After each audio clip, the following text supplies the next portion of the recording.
Movie के start में हम थेल्मा नाम की एक पोनी को देखते हैं जिसको सिंगिंग का बहुत शौक था। यहाँ तक कि उसने अपने दो दोस्तों के साथ मिलकर एक बैंड भी बना लिया था और वो यही चाहती थी कि सिंगिंग कंपटीशन में पार्ट लेकर फर्स्ट पोजीशन हासिल करे। इसी चक्कर में थेल्मा अपने दोनों दोस्तों के साथ मिलकर डेली प्रैक्टिस किया करती थी कि किसी तरीके से उनका बैंड बहुत फेमस हो जाए। एक दिन ये लोग प्रैक्टिस करने के बाद जब काम करने के लिए गए तो आपस में बातें कर रहे थे कि ऐसा क्या किया जाए कि इनका बैंड फेमस हो जाए या सिंगिंग कंपटीशन में फर्स्ट आ जाए। अब यही बातें चल रही थी कि फार्म का ओनर अब थेल्मा से कहता है कि वो अपना काम पर फोकस करे। यहाँ काम करते हुए थेल्मा के पास कुछ और फ्रेंड्स आती हैं जो कि थेल्मा का बहुत मजाक उड़ाया करती थी। ये फ्रेंड्स बहुत ज्यादा फेमस थी क्योंकि इनके पास बहुत टैलेंट था। और इसी के साथ हम देखते हैं एक सीन जहाँ पर अब ऑडिशन स्टार्ट हो गई है। पहले यही सारी फ्रेंड्स अपना शो दिखाती हैं और हर कोई ऐसे शो को बहुत पसंद करता है, जिसके थेल्मा बहुत ज्यादा नर्वस हो रही थी क्योंकि इससे पहले के बैंड को 10 आउट ऑफ 10 दिए गए थे। अब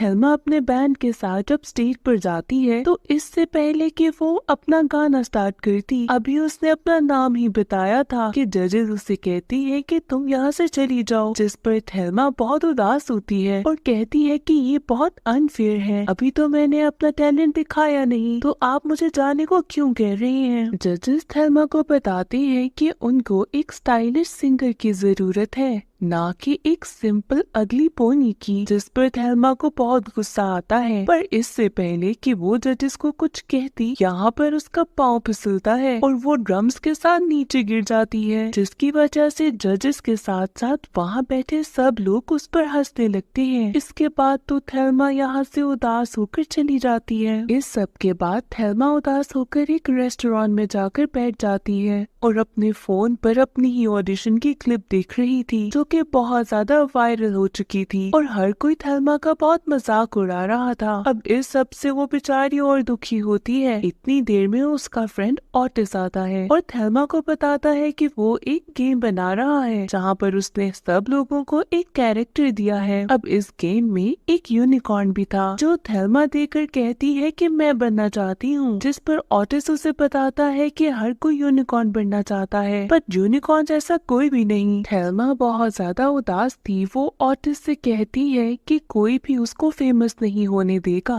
क्योंकि वो बिल्कुल प्यारी नहीं और हर कोई उसे बस एक अजीब सी पोनी समझता है, जिस पर ऑटिस उसे कहता है कि ऐसा कुछ भी नहीं, वो जैसी है बिल्कुल परफेक्ट है। पर थेल्मा फिर भी बहुत उदास थी, जिसके बाद वो अपने घर चली जाती है। सुबह जब सोकर उठती है तो उसके सामने वही यूनिकॉर्न था और उसे देखकर थेल्मा फिर से काफी उदास हो जाती है। अब जब वो काम पर जाती है तो उसे वही दोस्त दिखाई देते हैं जिनका ऑडिशन कल बहुत अच्छा गया था और वो अपनी खूब सारी वीडियोस बना रही थी, जिस पर थेल्मा काम करते हुए थेल्मा को अपने सामने एक कैरेट दिखाई देती है जिसको उठाकर वो अपने माथे पर लगा लेती है। अब ऐसा लगता है कि जैसे वो एक यूनिकॉर्न है। अब थेल्मा के पास ऑटिस आता है तो वो उससे पूछती है कि मैं कैसी दिख रही हूँ। ऑटिस बहुत कंफ्यूज होता है पर इससे पहले कि वो कोई जवाब देता पास में ही एक वैन गुजर रही थी जिसमें बहुत सारा ग्लिटरी पेंट था। अब यहाँ पर वैन का बैलेंस थोड़ा सा खराब होता है और वो सारा पेंट आकर थेल्मा पर गिरता है। पहले तो थेल्मा बहुत ज्यादा परेशान होती है कि वो और भी ज्यादा अब खराब दिखेगी, पर जैसे ही पानी में वो अपनी रिफ्लेक्शन देखती है उसे पता चलता है कि वो तो अब ऐसा था कि जैसे नेचर ने थेल्मा की बात सुन ली हो। वो फौरन से अपने मोबाइल से बाकी पुरानी सारी प्रोफाइल्स डिलीट करती है और ऑटिस से कहती है कि उसकी ढेर सारी न्यू पिक्चर्स ले क्योंकि अब वो एक नई प्रोफाइल बनाएगी जिसमें वो सारी ऑटिस थेल्मा को मना करता है कि उसे पुरानी थेल्मा चाहिए, पर थेल्मा उसकी कोई बात नहीं सुनती और इसी तरह से ऑटिस को अपना फोन पकड़ाती है कि मेरी ढेर सारी पिक्चर्स ले लो। अब पास में ही एक वैन गुजर रही थी जिसमें बहुत सारे बच्चे भी थे। एक बच्चा थेल्मा को देखकर बहुत एक्साइटेड होता है और वहाँ पर ही वो वैन रुक जाती है क्योंकि सबको लगता है कि यहाँ पर एक यूनिकॉर्न है। ये सब थेल्मा से पूछते हैं कि क्या वो कोई एक्ट कर सकती है, तो थेल्मा ये चांस जाने नहीं देती। वो सबको बताती है कि उसे सिंगिंग आती है। हर कोई थेल्मा से गाना गाने का कहता है, जिसके बाद थेल्मा एक्साइटेड होकर ऑटिस से कहती है कि वो अपने इंस्ट्रूमेंट्स लेकर आए, जिसके बाद ऑटिस भी फौरन उसकी बात मान लेता है और अब वो गाना गाती है जो सबको बहुत पसंद आता है। थेल्मा के गाना गाने के बाद हर कोई उसको बहुत प्रेज करता है और उसकी तो वीडियोस भी बन रही थी। यहाँ पर कोई उससे पूछता है कि क्या वो सच की एक यूनिकॉर्न है, जिस पर थेल्मा कह देती है कि हाँ, मैं एक रियल यूनिकॉर्न। थेल्मा की सिंगिंग वीडियोस बहुत वायरल हो रही थी। पूरी दुनिया में अब थेल्मा का ही चर्चा था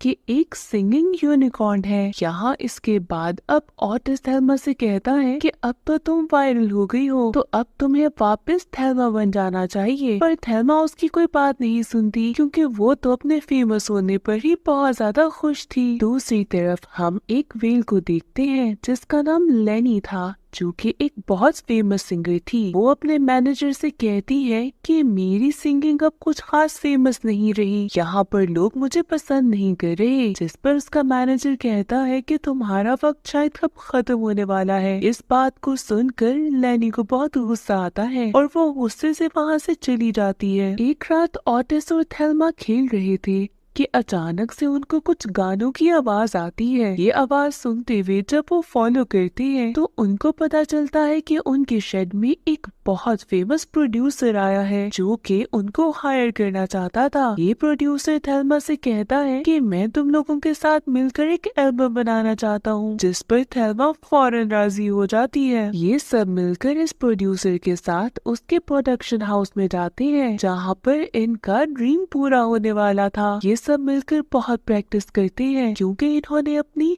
एल्बम रिलीज करनी थी। कुछ देर के बाद इस प्रोड्यूसर को निकी की कॉल आती है। निकी वही मैनेजर था जो कि अब चाह रहा था कि किसी तरीके से थेल्मा को यूज करके पैसे कमाए। निकी प्रोड्यूसर को ऑफर देता है कि थेल्मा उसके शो में परफॉर्म करे। जब ये बात थेल्मा से पूछी जाती है तो वो फौरन रेडी हो जाती है, जिस पर ऑटिस उसे काफी समझाता है कि तुम्हें ये डिसीजन सोच कर लेना चाहिए था। पर थेल्मा कहाँ सोचती, उसको तो बस एक अच्छा स्टेज मिल रहा था और वो लोगों के सामने परफॉर्म करना चाहती थी। ऑटिस का ये कहना था कि थेल्मा अभी इतने बड़े स्टेज के लिए तैयार नहीं हुई, पर थेल्मा को ये सब समझ नहीं आता। वो ऑटिस को समझाती है कि इतनी बड़ी अपॉर्चुनिटी हर एक को नहीं मिलती। जिसके बाद ये दोनों पहुंच जाते हैं एक प्लेन के थ्रू उसी जगह पर जहाँ पर निकी। वो जानबूझकर थेल्मा को एक अलग कार में भेजता है और ऑटिस और बाकी दोस्तों को दूसरी कार में, जो कि रास्ते में ही खराब कर देता है ताकि वो शो तक ना पहुंच सके। दूसरी तरफ लेनी वेल को बहुत गुस्सा आ रहा था क्योंकि सारा शो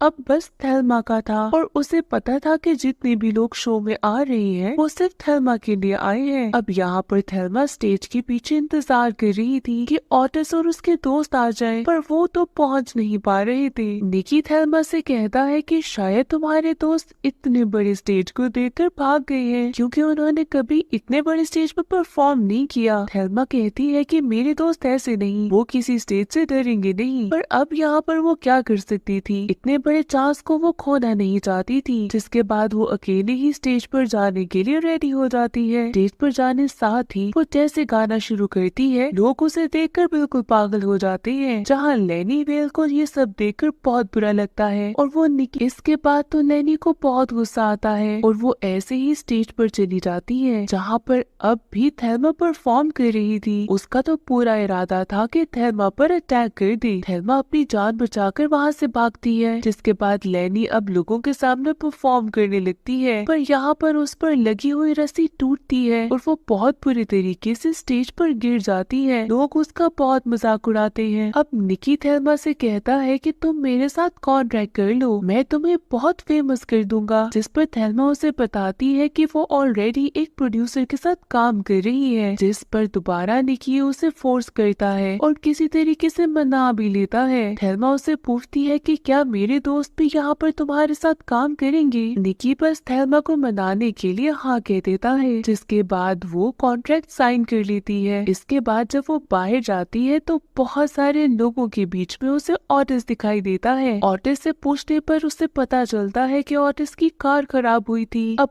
ऑटिस को वो पूरी कहानी बताती है कि कैसे उसने कॉन्ट्रैक्ट साइन किया है। ऑटिस उसे समझाता है कि अगर तुम लोगों के सामने फेमस होना चाहती हो तो तुम्हें अपनी आइडेंटिटी रिवील करनी चाहिए, पर यहाँ पर वो कैसे बात मानती। उसको बस दूसरी तरफ लेनी बहुत गुस्से में थी। वो अपने असिस्टेंट से कहती है कि मुझे थेल्मा से रिलेटेड कोई भी स्पाइसी इंफॉर्मेशन ला के दो जो कि मैं लोगों के सामने रिवील कर सकूं। अब दूसरी तरफ थेल्मा ऑटिस की बातों से काफी तंग हो चुकी थी। वो जाकर निकी को सब बता देती है कि कैसे वो कोई रियल यूनिकॉर्न नहीं बल्कि एक बिल्कुल प्लेन पोनी है। निकी सबको सुनने के बाद कहता है कि मुझे पता था कि तुम रियल पोनी हो और असल में यूनिकॉर्न नहीं। निकी थेल्मा को बताता है कि लोगों को कुछ भी रियल बताने की जरूरत नहीं, उसे एक यूनिकॉर्न चाहिए और वो बस गाने गाती रहे और ये उसे फेमस कर देगा। इसके साथ ही वो उसे बताता है कि तुम्हें अपने फ्रेंड्स को भी चेंज करने की जरूरत है, जिसके बाद वो उसे कुछ रियल लोगों से मिलवाता है जो कि बहुत फेमस थे और उसका मानना ये था कि थेल्मा इनके साथ मिलकर बहुत अच्छा परफॉर्म भी करेगी और बहुत जल्द ज्यादा फेमस हो जाएगी। ना चाहते हुए भी थेल्मा को ये सारी बात माननी पड़ती है, जिसके बाद वो उस फेमस सिंगर के साथ मिलकर बहुत सारी वीडियोस बनाती है और ये कुछ खास फेमस भी हो जाते हैं। इवन कि वो गाने कुछ खास अच्छे नहीं थे, जिसके बाद निकी इनसे बहुत सारे प्रोडक्ट साइन करवाता है और ये सब इतने फेमस हो चुके थे कि जिस प्रोडक्ट को भी लॉन्च करते थे वो फॉरेन मार्केट से सेल हो जाता था। अब थेल्मा अपने फैंस को ऑटोग्राफ देने के लिए आई थी।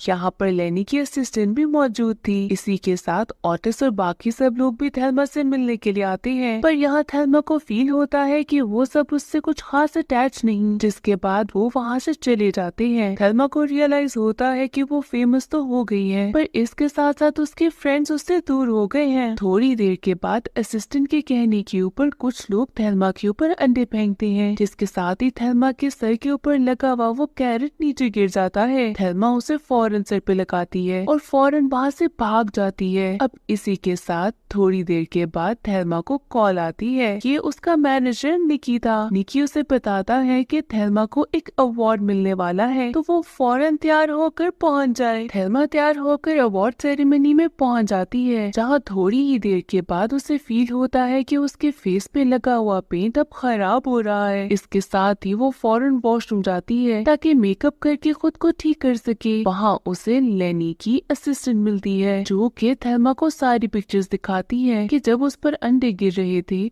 और उसके सर से वो कैरेट उतर गई थी, तो वो सारी पिक्चर्स इस असिस्टेंट के पास है, यानी कि वो थेल्मा को ब्लैकमेल कर रही थी। इसके साथ ही वो बहुत सारा पानी थेल्मा पर फेंक देती है, जिससे उसके ऊपर लगा हुआ पेंट गिर जाता। थेल्मा असिस्टेंट से कहती है कि मैं यहाँ से चली जाऊंगी, मेरी कोई भी पिक्चर तुम पोस्ट ना करना, ऐसे मेरे फैंस बहुत ज्यादा हर्ट होंगे। जिस पर असिस्टेंट मान जाती है कि अगर तुम यहाँ से चली जाओ तो मैं ऐसा कुछ नहीं करूंगी। जिसके बाद थेल्मा उदास होकर खामोशी से वहाँ से चली जाती है। दूसरी तरफ अवार्ड सेरेमनी स्टार्ट हो गई थी और अब बारी थी थेल्मा को अवार्ड देने की, जिसके ऊपर वो आती नहीं है। निकी भी बहुत परेशान होता है, वो हर जगह थेल्मा को ढूंढ। अब थेल्मा को रियलाइज हो गया था कि जो ऑटिस ने उसे कहा था वो बिल्कुल ठीक था। जिसके बाद वो फौरन ऑटिस के पास जाती है और उसे सॉरी कहती है कि फेमस होने के चक्कर में उसने अपने दोस्तों को खो दिया है। अब ऑटिस उसको समझाता है कि अब भी हमारे पास टाइम है, हम तुम्हारे रियल रूप को सबके सामने ले आएंगे। जिसके बाद ये एक शो में जाने के लिए रेडी हो जाते हैं। ये शो भी निकी ने ही रखा था। दूसरी तरफ लेनी की असिस्टेंट को जैसे पता चलता है कि ये सब वहाँ पर पहुँच रहे हैं, वो कोशिश करती है कि थेल्मा की उस पिक्चर को पोस्ट कर दे, पर इससे पहले कि वो पिक्चर पोस्ट करती उसका फोन ऑफ हो जाता है। असिस्टेंट बहुत कोशिश करती है कि किसी तरीके से थेल्मा, ऑटिस और बाकी सब लोगों को पकड़ सके, पर ये सब लोग उनके रीच में नहीं थे और इसी तरह से ये सब लोग स्टेज की तरफ भागते हैं। अब ऑटिस स्टेज पर पहुंचता है और वो देख रहा था कि थेल्मा किधर है। थोड़ी ही देर के बाद थेल्मा स्टेज पर आती है, पर वो एक पोनी के रूप में नहीं थी, बल्कि दोबारा से यूनिकॉर्न बनकर आई थी। यहाँ पर वो स्टेज के ऊपर सबको सामने बताती है कि मैं रियल में ऐसी नहीं हूँ और अपनी स्टोरी सबको बताने लगती है। जिसके साथ ही वो अपना फेस के ऊपर से सारा पेंट उतारती है और सबको बताती है कि वो एक बिल्कुल प्लेन पोनी है। थेल्मा सब फैंस को कहती है कि मुझे आप सब लोगों से इतना प्यार मिला कि अपनी सच आइडेंटिटी किसी के सामने लाते हुए भी मुझे बुरा लग रहा था कि कहीं मुझे मुझे कोई रिजेक्ट ना कर दे। इसके साथ ही वो सबको बताती है कि मुझे सिंगिंग का बहुत शौक था और मैंने बचपन से एक सॉन्ग लिखा था जो कि कभी कंप्लीट ना हो सका। पूरे ऑडिटोरियम में बहुत खामोशी थी और कोई भी कुछ नहीं कहता। थेल्मा जैसे ही गाना गाने लगती है सब लोग उसे एंजॉय करने लगते हैं। थेल्मा को अब भी सब वैसा ही प्यार दे रहे थे जैसा कि उसे यूनिकॉर्न बनकर मिल रहा था, जिसके बाद थेल्मा को बहुत अच्छा लगता है। अब इसके बाद हम देखते हैं कि थेल्मा और ऑटिस दोबारा अपने फार्म पे पहुंच गए हैं, जहाँ पर वो सब दोस्त जो पहले थेल्मा का मजाक उड़ाते थे अब उसके साथ दोस्ती करके बैठ गए हैं और उसके साथ पिक्चर्स भी ले रहे हैं। यहाँ पर हम देखते हैं कि पास में से ही एक ट्रक गुजरता है जिस पर अब व्हाइट कलर का ग्लिटर जा रहा था और जैसे ही ये ट्रक उलटता है सारा व्हाइट ग्लिटर अब ऑटिस के ऊपर आता है और वो बिल्कुल एक हॉर्स की तरह बन जाता है, जिस पर थेल्मा और ऑटिस दोनों बहुत हंसते हैं। और इसी के साथ